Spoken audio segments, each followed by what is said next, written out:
Hello everyone, and welcome to today's video where I am going to be painting on this giant concrete mushroom with acrylic paint. It is very big, but I am very excited about it. Before I begin, be sure to like and subscribe, and let's see what I can come up with for today's video. The first step to getting this giant ready to be painted is to use some acrylic gesso and coat the whole thing, which was very satisfying, but I felt like we needed a scenery change, so we went on over to this other desk. That way it was just a little less backlit. Here we are though, putting the whole thing in some gesso, the top and the bottom. I kind of skimped out a little bit in the little ridges in between, but after I was done, then it was time to move on to the paint. So now I decided to make this a traditional mushroom, you know, like the ones that are red with the little white dots. So that's what I decided to go with, and I just gave the whole thing a coat, which was really satisfying, but it still ended up being a little splotchy. We had a little mistakes here and there, but I just corrected them.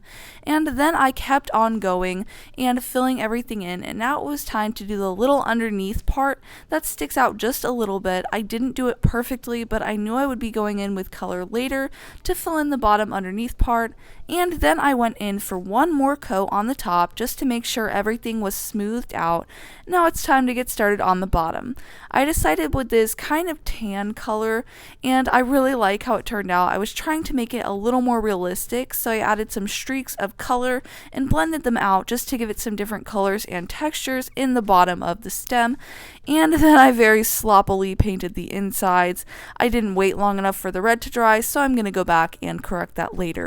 At this point, I had a brilliant idea to make this little mushroom a fairy house, so I decided to give it a little door and make it a little more organic shaped, and I also gave it a little window on the top, and clearly the red was still not very dry yet, but that's okay because this is just a base to mark out where I want my designs. And then I kind of prematurely went in with this amazing puffy paint that works on almost everything, and decided to add in little dots around the bottom of the red part of the mushroom.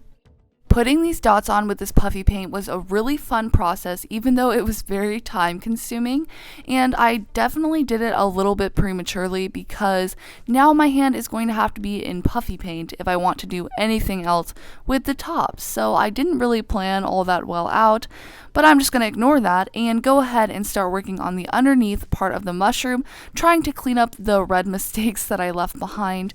And now I am going back to the top of the mushroom to fill in the rest of the space with these little dots to just kind of make everything come together and finish up the top part of the mushroom. This was also really fun. I kind of just winged it and did whatever felt right, and now I'm working on that tiny little window that we made for the fairies at the top of the mushroom. So for this I decided to go with brown and leave it being organic colors, like they could have actually made this themselves. So I decided to go with brown wood for the door and brown wood for the window, and then I added in some darker colors to shade it and kind of make it look a little more wood textured. And I also added this cute little doorknob. Then I did the same thing by adding details to the top window and just making it look like it had some sort of wood grain or texture on it. And then I put in the little window separation pieces that I'm sure have a name that I don't know. And then I decided to make the door yellow. I'm not really sure why, I just felt like that would be cute. And I also decided to add in some wood texture to the door as well. And for the inside of the window, I decided to make it yellow. That way it would look like light was inside of the top of the mushroom. So this was really fun. I felt like it just added a little more magicalness to the whole mushroom idea. I feel like that's kind of why people like mushrooms, is because they seem kind of magical.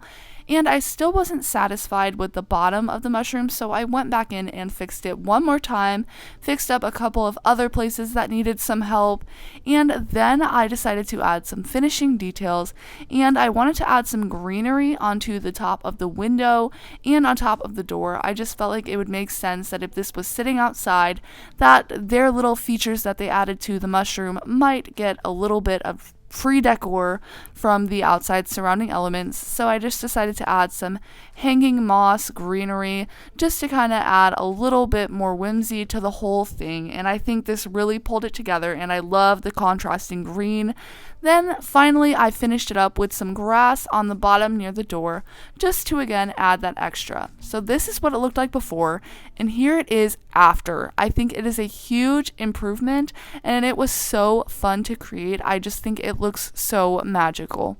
It was very hard to create since it is literally concrete, but it was so worth it to try, and I think it turned out so beautiful.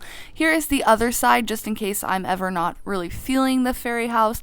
I can just have a little bit more simple of a mushroom side as well.